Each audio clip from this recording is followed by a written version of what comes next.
Hello, I'm Jason Behrend. I own a 70-acre farm in Wood County. It's been in my family for 97 years. I'm the fourth generation to own my family farm.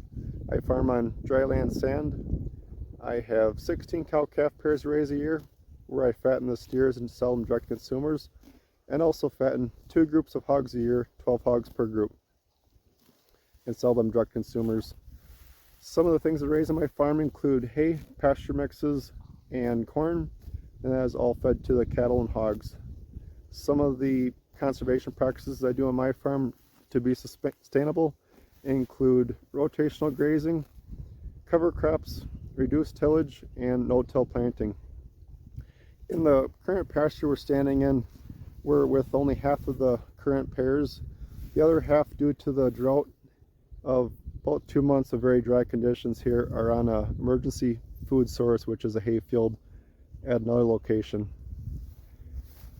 In this pasture I have different grasses, forbs, and legumes. There is meadow fescue, orchard grass, alfalfa, clovers, and chicory.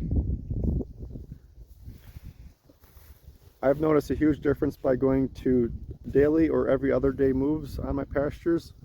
If you gave them this entire field, which is 4.5 acres, out of the 16 acres that I traditionally rotationally graze, they would pick and choose their favorites and eat them down to the ground, and then those plants would wither out over time and not come back.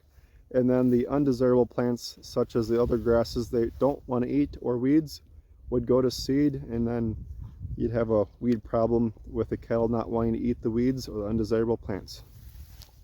So each day they get a sliver of this field, and then I move the poly wire with a stepping post about 1/4 to 1/2 acre at a time, and then they won't come back to this pasture for another 30 to 40 days, so it recovers properly, and the grass can improve greatly by doing that.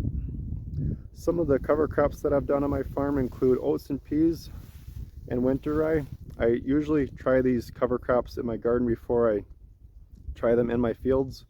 I plant them in September after my vegetables come off, and then in September I will plant them with no-till drill into my corn silage stubble.